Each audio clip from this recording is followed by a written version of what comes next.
Merci Seigneur pour ce matin, pour ta grâce. Merci Père pour ces enseignements. Quel bonheur de les recevoir. Alléluia. Alléluia. Voici la fin de mes souffrances. Parce qu'en Jésus, je suis sauvé. Je la victoire sur tout ce monde. Un jour j'irai près du Seigneur.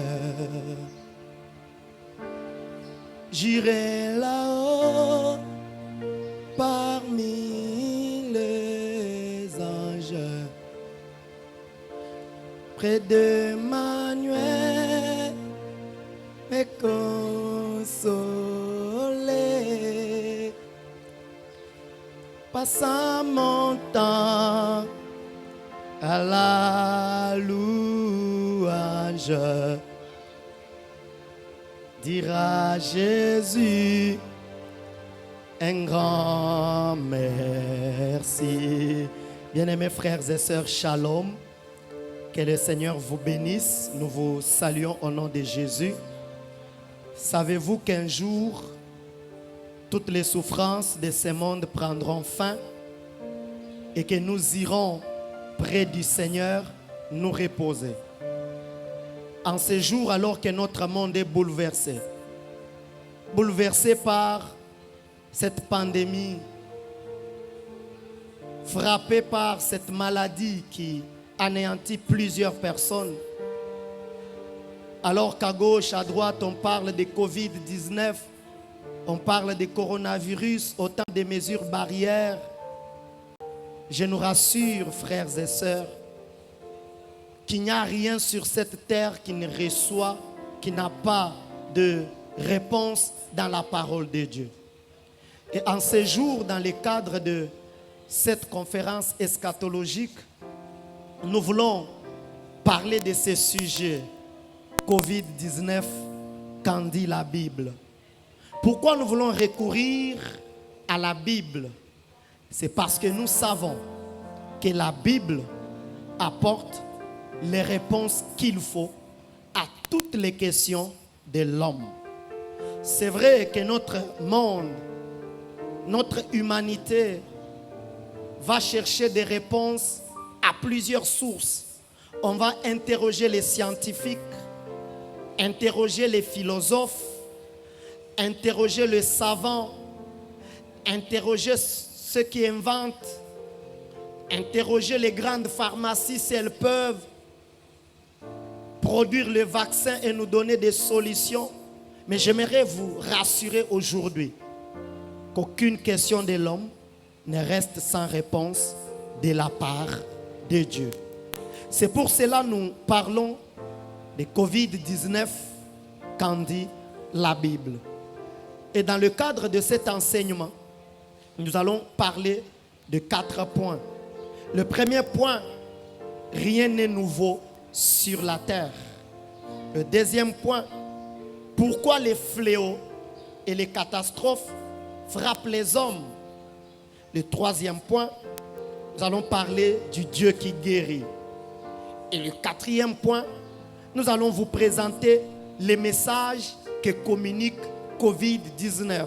Lorsque vous entendez parler de coronavirus, Covid-19, quel message caché derrière ces virus?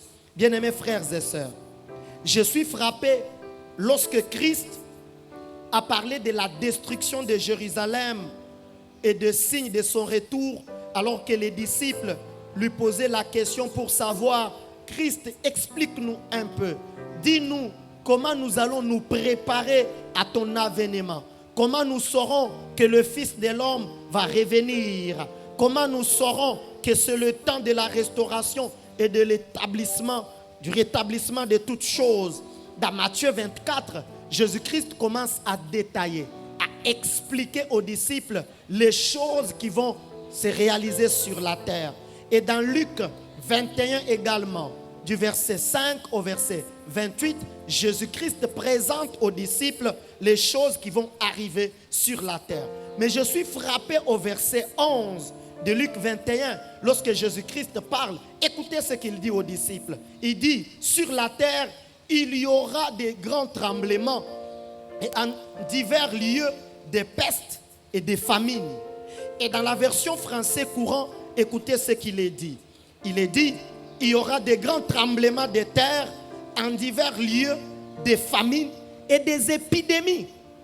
Vous comprenez déjà que lorsque Christ a annoncé les signes qui devraient précéder son avènement, il a annoncé que les épidémies devraient frapper notre monde. Et aujourd'hui, nous sommes bouleversés par coronavirus, Covid-19, comme si le Christ ignorait cela, comme si Dieu l'ignorait. J'aimerais vous dire, frères et sœurs, que Dieu n'ignore rien. C'est pour cela qu'il l'avait annoncé. Il avait déclaré qu'il y aura des épidémies qui vont frapper le monde. Il y aura des pestes qui vont frapper le monde. Et en parlant des épidémies, en parlant des pestes, en parlant aussi des pandémies, un regard sur le passé nous démontre que rien n'est nouveau sur la terre.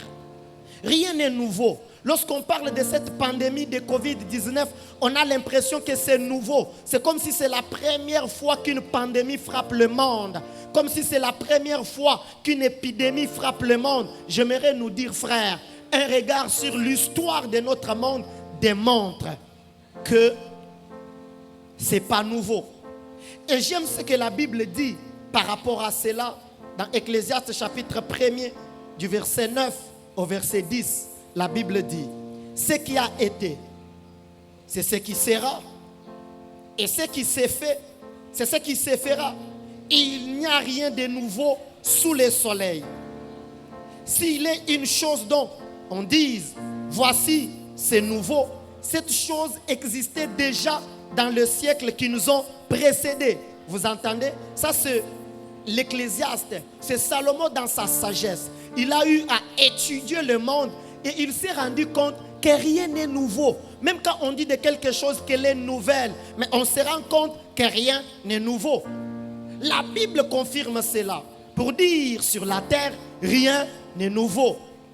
Et je me rappelle pour ceux qui vivent dans ma ville, moi je vis en Mbuji-Mayi, en République démocratique du Congo, et dans ma ville, quand on grandissait, il y avait cette phrase dans notre langue de Mbuji-Mayi qu'on reprenait souvent. Quand on voyait une jeune fille qui ne se comportait pas d'une bonne manière, une jeune fille qui ne s'habillait pas d'une bonne manière, autour dans les quartiers, je me rappelle, il y avait d'autres filles qui pouvaient crier pour dire Binabi Ndeloigne, Nashmui Salela, Bivumom, pour ceux qui n'entendent pas cette langue. Est-ce que c'est nouveau ça? Même en Israël, il y en avait aussi. Pour dire, quand vous voulez faire quelque chose, quand vous avez l'impression que c'est nouveau, ce n'est pas nouveau, ça existait.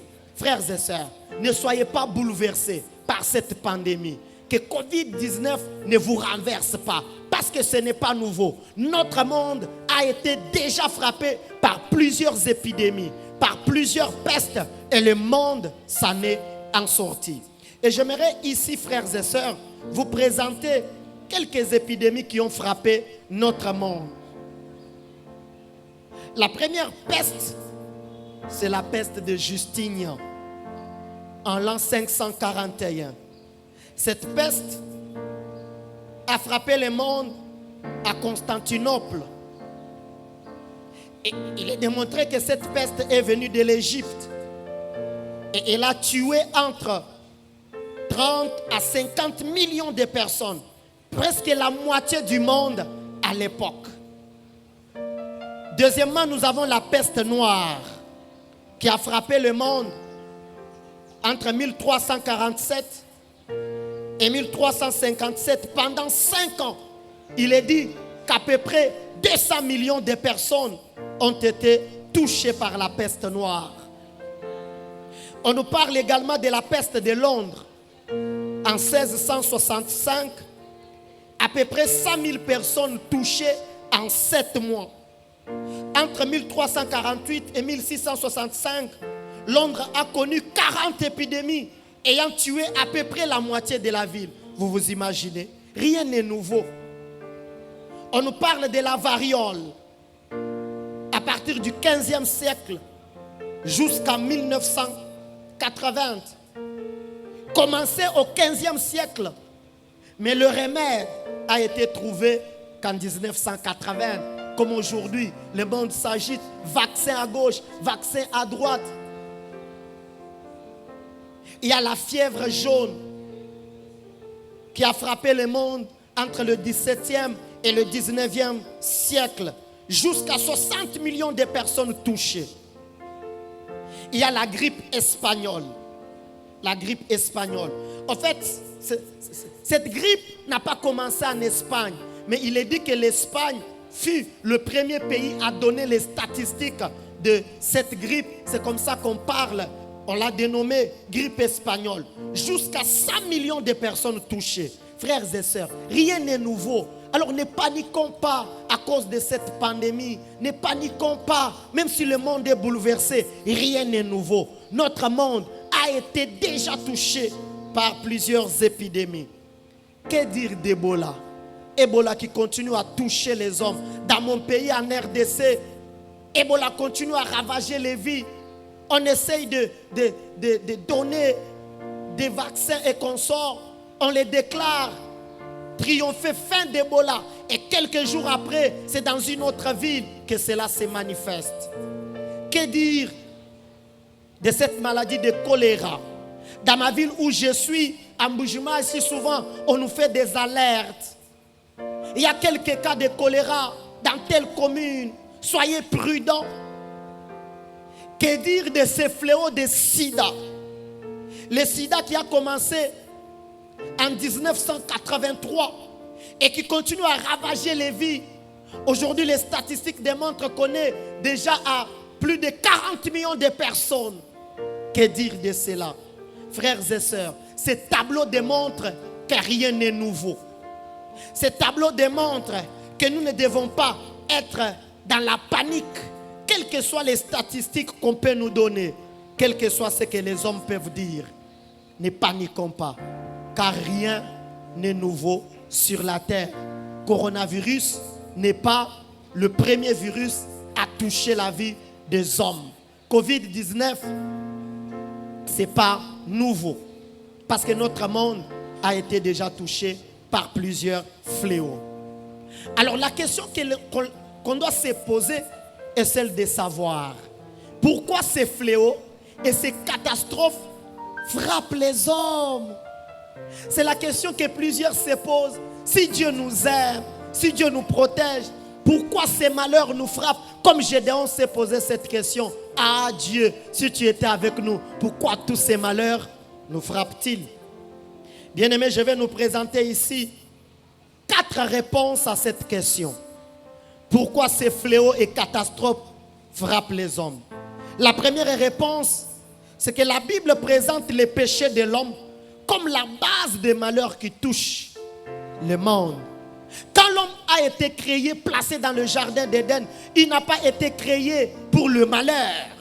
L'homme n'a pas été créé pour la misère. Mais lorsque l'homme a péché, la Bible dit dans Genèse chapitre 3 au verset 17 que Dieu a maudit le sol. Et le sol sera maudit à cause de toi l'homme. Et parce que le sol est maudit, l'homme est touché. La Bible dit aussi dans Genèse 3 au verset 18 que le sol qui devrait produire de bonnes choses à l'homme devrait au contraire produire les épines et les ronces à l'homme. Quel malheur!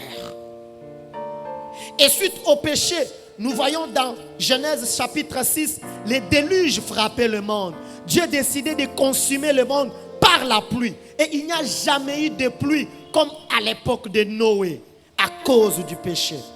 Suite au péché, Dieu a tué par le feu les habitants de Sodome, les habitants de Gomorrhe, à cause du péché. Le feu est descendu. Dans Genèse 13, le feu est descendu.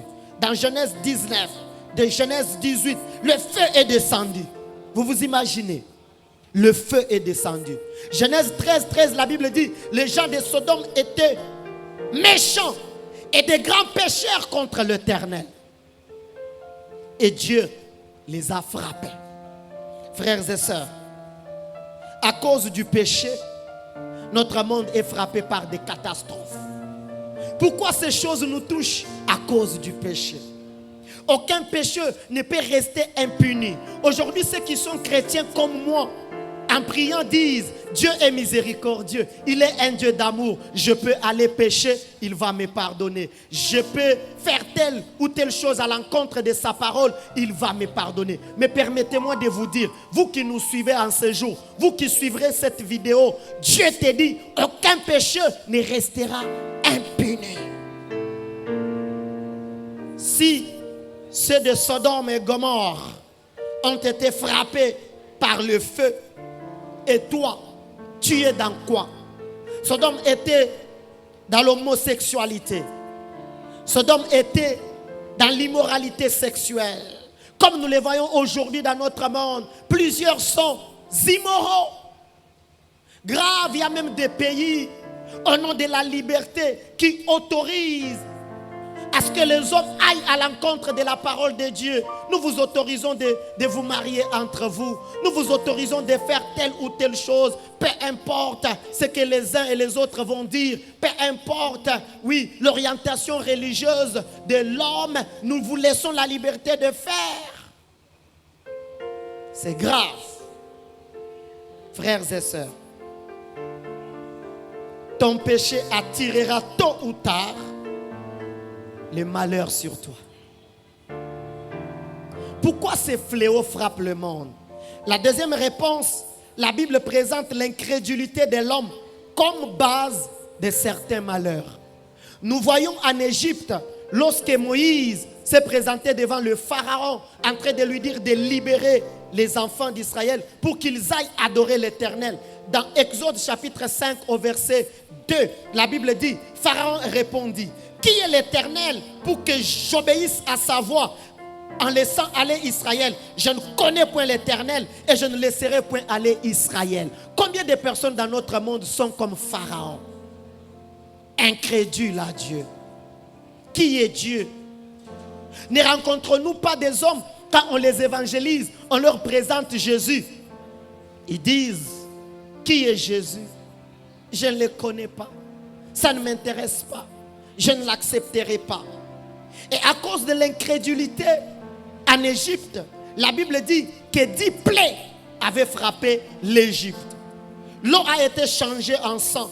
Les grenouilles, les moustiques, les mouches venimeuses, l'épidémie sur les bétails, les ulcères, la grêle, les sauterelles, comme nous les vivons. Au Kenya, vous avez entendu dire qu'il y a les criquets qui sont en train de ravager les champs.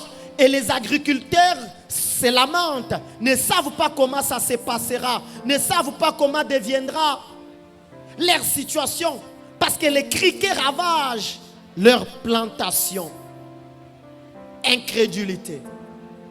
Les ténèbres ont eu à régner sur l'Égypte et les premiers-nés étaient tués. Incrédulité. Bien-aimé, la Bible dit aussi dans Matthieu 23, du verset 37 au verset 38, alors que Jérusalem avait Jésus et qu'il a refusé Jésus, Jésus-Christ annonce la destruction de Jérusalem. Jérusalem, Jérusalem, combien de fois ai-je voulu rassembler tes enfants comme une poule rassemble ses poussins sous ses ailes et vous ne l'avez pas voulu. Voici votre maison vous sera laissée déserte. Toi qui nous entends en ce jour, ne sois pas incrédule. Ouvre ton cœur à Jésus. Ouvre ton cœur à Dieu. Parce que ton incrédulité attirera les malheurs sur toi. Incrédulité. Et vous savez que Jérusalem a été tuée. Jérusalem a été anéantie en l'an 70, alors que les Romains se sont levés contre Jérusalem parce qu'il y a eu des révoltes. Certains Juifs voulaient se libérer de l'emprise des Romains. Jérusalem a été détruit, on l'a assiégé et on a jeté le feu. Le temple qui faisait la fierté des Juifs a été détruit. et Jérusalem a été ravagée. Les Juifs ont eu à fuir. Incrédulité. La troisième réponse que donne la Bible, c'est que le malheur qui frappe le monde sont les signes qui annoncent le retour de Jésus. Dans Matthieu 24, Jésus-Christ a détaillé. Voici les signes. Quand vous verrez tel signe se réaliser, s'accomplir, sachez que j'arrive bientôt.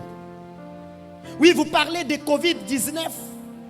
Le monde se lamente, mais cela doit nous pousser à dire que Jésus-Christ revient bientôt. La quatrième réponse par rapport à ces malheurs qui frappent le monde. La Bible dit que par moments les malheurs sont les jugements de Dieu sur les hommes. Jugement de Dieu.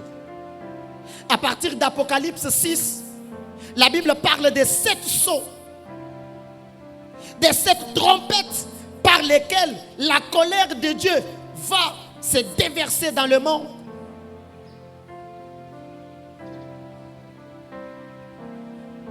Jugement de Dieu. Frères et sœurs, quand nous voyons tous ces fléaux, chacun de nous doit se poser des questions. Comment il vit devant le Seigneur? Mais ce qui me fait du bien avec Dieu, c'est qu'à côté des épidémies, à côté de toutes les maladies qui frappent le monde, Dieu s'est présenté à Israël comme le Dieu qui guérit.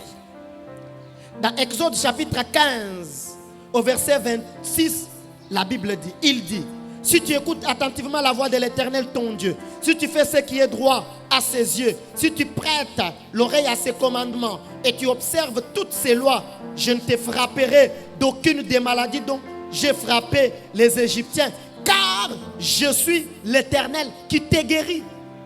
Dieu vient auprès d'Israël, alors qu'Israël a vécu les 10 plaies en Égypte.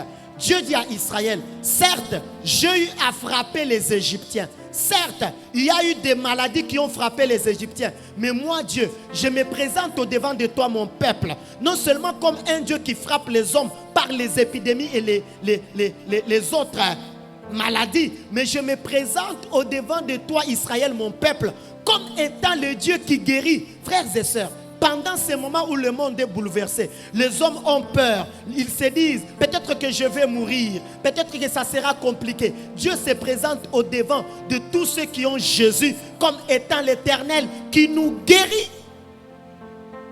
L'Éternel qui nous guérit. Et regardez, Dieu attache la guérison à la pratique de sa loi. Il attache la bonne santé à sa loi. J'aime ce qui est dit dans Proverbes chapitre 3, du verset 7 au verset 8. La Bible dit, ne sois point sage à tes propres yeux. Crains l'Éternel et détourne-toi du mal. Ça sera la santé pour tes muscles et un rafraîchissement pour tes os. Ça veut dire quand tu t'attaches à la loi du Seigneur, tu ne te détournes pas pour faire le mal. Ça sera la santé pour tes muscles. Et dans Proverbes chapitre 4, du verset 20 au verset 22, la Bible dit, mon fils, sois attentif à mes paroles, prête l'oreille à mes discours, qui ne s'éloignent pas de tes yeux, garde-le dans le fond de ton cœur, car c'est la vie pour ceux qui le trouvent, c'est la santé pour tout leur corps. Vous entendez? Tu pratiques la loi de Dieu et c'est la santé pour toi. La santé pour toi. Bien aimé, je suis venu vous annoncer pendant ce temps où le monde est bouleversé par cette pandémie, pendant ce temps où Covid-19 bouleverse notre monde, que nous avons un Dieu qui guérit. Un Dieu qui guérit. Tu veux la vie, tu veux la bonne santé, crains l'Éternel, éloigne-toi du péché. Et regardez, le Dieu qui guérit est le Dieu qui a communiqué aussi à Israël le code sanitaire. Dans Lévitique chapitre 13, Dieu communique à Israël le code sanitaire pour limiter la propagation des maladies. C'est merveilleux, n'est-ce pas? quand vous découvrez ce que Dieu dit dans sa parole. Parce qu'en fait, tout ce que les hommes font ne font que suivre les traces de ce que Dieu a déjà établi. Aujourd'hui, les hommes parlent des mesures barrières. Aujourd'hui, on nous renferme chez nous. On refuse qu'on sorte. C'est bien, mais c'est Dieu qui l'a recommandé dans Lévitique chapitre 13. Dans les codes sanitaires de Dieu, il y avait premièrement l'examen de la maladie. On parle beaucoup de la lèpre. Quand quelqu'un était malade, on l'amenait auprès du sacrificateur qui examinait la maladie. Deuxièmement, le sacrificateur devrait déclarer si l'homme était pur ou impur. Et si l'homme était impur et qu'il avait réellement la maladie, qu'est-ce qu'on faisait? On isolait la personne à l'extérieur du camp. L'extérieur du camp. Pour qu'il ne puisse pas contaminer les autres. C'est comme ça qu'aujourd'hui, on nous demande les masques. Mais Dieu l'avait déjà dit. On nous demande la distanciation sociale. On établit des couvre-feux. On demande aux uns aux autres de rester chez eux, dans leur maison. Mais Dieu l'avait déjà établi. On se rend compte que tu es malade. On t'isole. Tu sors en dehors du camp. Tu n'entres plus en contact avec les autres pour ne pas les contaminer. Frères et sœurs, les scientifiques n'ont fait que copier Dieu sur l'isolement. Vous savez, la première fois qu'on a isolé les hommes, c'est en 1347, lors de la peste noire. Lorsqu'il y a eu la peste noire, on a d'abord promulgué la loi de la Trentino, puis la loi de la Carantino, qui permettait d'isoler les hommes atteints de la peste noire pour briser la proximité et limiter la contamination. Et c'est de cette loi de la Carantino d'où est venu le mot quarantaine. Quand quelqu'un est malade, on dit on les place sous quarantaine. Ça a commencé en 1347. Alors que dans la Bible, dans Lévitique 13, Dieu l'avait déjà dit. Quelqu'un est atteint d'une maladie qui contamine les autres de la lèpre et qu'on sort, vous l'isolez. Les hommes ne font que copier Dieu. Mais Dieu l'avait annoncé. Pourquoi? Parce qu'il est le Dieu qui nous guérit. Et aujourd'hui, Dieu nous guérit. Il nous guérit par Jésus-Christ. Et j'aime ce qui est dit dans 1 Pierre, chapitre 2, au verset 24. La Bible dit, lui, il parle de Jésus. Par les meurtrissures duquel vous avez été guéris. Quelle que soit ta maladie, tu as été guéri. Quel que soit coronavirus, tu as été guéri. Et dans Ésaïe 53, au verset 5, Ésaïe annonce les souffrances du Messie. Et j'aime ce qu'il dit. Il dit c'est par ses meurtrissures. Ça veut dire qu'il fallait qu'il porte les meurtrissures dans son corps, qu'il soit flagellé afin que nous soyons guéris. Quel bonheur de savoir que nous avons un Dieu qui guérit. Le problème de la maladie a été résolu à la croix. Mais j'aimerais aussi nous dire que le problème de la maladie sera totalement résolu lorsque Jésus-Christ reviendra. Le Dieu qui nous guérit a prévu d'arrêter l'impact de la maladie sur la vie de ceux qui ont Dieu, de ceux qui ont Jésus, quand le Christ va revenir. C'est pourquoi par moment, même le chrétien, il y a des hommes de Dieu qui sont morts, frappés par cette pandémie. Pourquoi cela? Parce que notre corps attend encore sa rédemption. Dans Romains chapitre 8, au verset 23, la Bible dit, nous aussi qui soupirons à nous-mêmes en attendant l'adoption, la rédemption de notre corps. Ce corps attend encore sa rédemption. Et quand est-ce que le corps aura la rédemption? Le corps va expérimenter la rédemption lorsque Jésus-Christ viendra pour nous prendre. Au retour de Jésus-Christ, ton corps revêtira l'incorruptibilité. Ton corps revêtira l'immortalité. Tu seras immortel. Tu seras incorruptible. Et aucune maladie ne peut pénétrer dans ton corps parce que tu auras un corps glorifié. Quel bonheur! C'est comme ça que les chrétiens doivent soupirer au retour de Jésus. J'aime ce qui est dit dans 1 Corinthiens, chapitre 15, au verset 54. Lorsque ce corps corruptible aura revêtu l'incorruptibilité et que ce corps mortel aura revêtu l'immortalité, alors s'accomplira la parole qui est écrite. La mort a été engloutie dans la victoire. Oh Seigneur, je soupire à ton retour. Je soupire à ton retour, savoir que tu reviens et que lorsque tu reviendras, oh Dieu, ces corps corruptible sera incorruptible. Que mon corps ne sera plus corrompu par la maladie, par la famine, par les choses de ce monde. Quel bonheur! Oui, viens, reviens bientôt, Seigneur. Nous t'attendons. Nous t'attendons, Seigneur. Nous t'attendons, Seigneur. Bien-aimés frères et sœurs, vous qui nous suivez, quels que soient les dégâts de cette pandémie autour de vous, dans votre famille, Dieu te dit, le jour arrive où ton corps ne sera plus attaqué par n'importe quelle maladie. Alors pour finir, quels sont les messages que nous communique cette pandémie de coronavirus? À la lumière des Saintes Écritures, voici le message que nous communique cette pandémie. Le premier message, c'est que cette pandémie démontre que tous les signes que Jésus avait annoncés avant son retour sont en train de s'accomplir. En train de s'accomplir.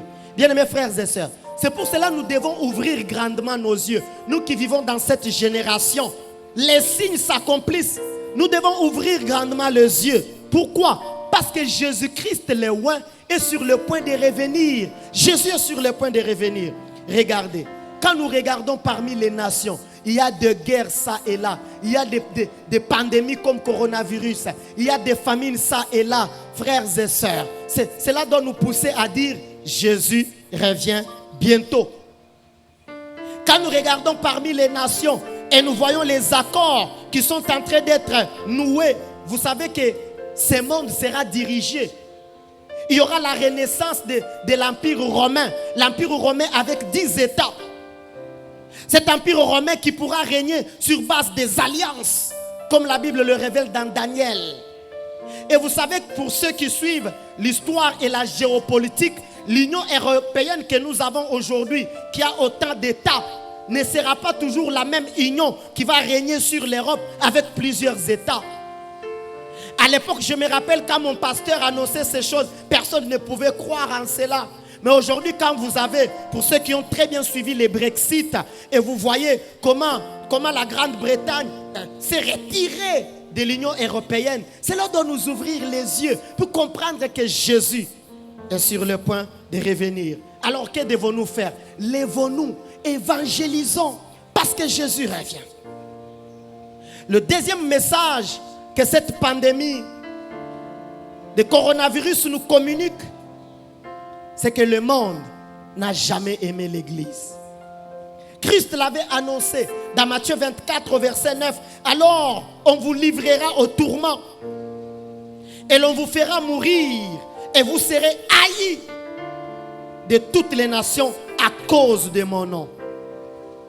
Regardez aujourd'hui comment dans les pays islamiques on tue les chrétiens, on brûle les églises, on tue des pasteurs, des hommes de Dieu, des missionnaires, parce que le monde n'aime pas l'église. Le troisième message que cette pandémie nous communique, c'est que les autorités gouvernementales ont toujours voulu contrôler les hommes. Frères et sœurs, regardez comment on impose les choses aux hommes. Les hommes n'ont plus leur liberté. La liberté d'aller prier. Non, n'allez pas prier. Ne vous réunissez pas dans vos églises. Non, n'allez pas dans tel marché. N'allez pas à l'université, à l'école. Les hommes, les autorités de ce monde ont toujours voulu contrôler le monde. Et regardez, ceci va s'accomplir. Je n'entre pas dans, vous savez, sur le plan théologique, il y a beaucoup de choses qui se disent. Il y a même ceux qui annoncent, non, les vaccins, c'est une manière où on veut contrôler le monde. Je n'entre pas dans ces débats-là. Mais permettez-moi de nous dire, frères et sœurs, que les hommes seront contrôlés. Lorsque l'Empire romain va renaître avec un chef à sa tête, l'Antichrist, avec le faux prophète, je nous dis, frères et sœurs, que les hommes seront contrôlés. Parce que la Bible dit dans Apocalypse que pendant ces règnes d'Antichrist, lorsque l'Empire romain va renaître, tu ne peux pas faire d'autre chose si tu n'as pas la marque de la bête. Et regardez aujourd'hui, avec l'avancée de la technologie, qu'est-ce qu'on nous propose? Aujourd'hui, nous utilisons nos empreintes digitales. Or, la Bible dit que cette marque sera sur notre main. Aujourd'hui, avec la 5G, on milite pour que ça s'installe. Aujourd'hui, qu'est-ce qu'on utilise? Avec ton œil seulement, tu peux tout faire. Et la Bible dit aussi que cette marque sera sur les fronts des hommes. Vous ne vous comprenez pas. Frères et sœurs, le temps arrive où ce monde sera contrôlé par les autorités. Quelle autorité? Les autorités sous la domination de l'Antichrist. Et personne ne peut rien faire sans leur aval. C'est ce que la Bible dit. Personne ne pouvait avoir le pouvoir d'acheter ni de faire quelque chose sans la marque de la bête. Le temps arrive. Regardez seulement comment on nous contrôle, on nous coince un peu. Mais ça, c'est rien. Le temps arrive où cela va se manifester. Le dernier message que cette pandémie de coronavirus nous présente, c'est que tout homme est vulnérable. Vulnérable. Tout homme est attaquable par la mort. Quel que soit ton argent, quelle que soit ta richesse, tu es attaquable à la mort. Devant la mort, tout le monde devient sans puissance, sans force. Mais vous savez, devant la mort, nous avons deux groupes de personnes. On va finir par là. Le premier groupe de personnes devant la mort, ce sont des personnes inconscientes, des personnes qui renient la réalité de la mort, des personnes qui ne se préparent pas par rapport à la mort. Mais quelles que soient vos pensées sur la mort, vous finissez toujours par mourir. Et le deuxième groupe devant la mort, c'est le groupe des hommes conscients, des hommes qui préparent sa mort. C'est pourquoi, frères et sœurs, un enfant de Dieu n'est pas surpris par sa mort. Un enfant de Dieu sait qu'un jour il mourra, à moins que Jésus revienne et qu'il soit enlevé. Mais il sait qu'il mourra. C'est comme ça que les patriarches préparaient leur départ. Ils préparaient les autres, ils les bénissaient. Que dire même de Jésus? Jésus a préparé les disciples. Il leur a dit, le Fils de l'homme doit monter à Jérusalem. Il sera livré entre les mains des méchants. Il sera tué. Le troisième jour, il va ressusciter. Frères et sœurs, le monde est vulnérable. Vulnérable. Vulnérable. Mais devant cette vulnérabilité, la Bible nous présente une solution. Celle d'accepter Jésus. Quand tu as Jésus, tu sais que même si tu mourais, tu iras au ciel. Et aujourd'hui, le Seigneur te donne cette occasion, toi qui nous suis. As-tu Jésus? Si tu n'as jamais donné ta vie à Jésus, ne résiste pas à sa parole, ne résiste pas à sa voix, ne résiste pas à son appel. Il te dit, viens à moi. Quitte le monde, donne-moi ta vie. Et si c'est ta décision, là où tu es, reprends cette prière après moi. Jésus, j'ai entendu ta voix. Je m'engage. Je me décide à te donner ma vie. Sois mon maître. Entre dans mon cœur et dirige-moi. Au nom de Jésus. Amen. Gloire à Dieu. Vous qui nous avez suivis, si vous avez pris la décision d'accepter Jésus, vous pouvez nous laisser un commentaire. Vous pouvez nous écrire un message. Vous pouvez nous écrire même en privé sur la page. Vous allez trouver le numéro de téléphone, notre adresse email. Vous pouvez nous écrire et nous allons parler avec vous. Si vous avez des questions, vous pouvez les poser. Je crois que le Seigneur vous a béni. Covid-19, quand dit la Bible, nous avions dit que la Bible dit que rien n'est nouveau sur la terre. Nous avions dit, deuxièmement, que Dieu, au milieu des pandémies, il est un Dieu qui nous guérit. Et nous avions aussi dit que cette pandémie nous dit premièrement que Jésus est sur le point de revenir.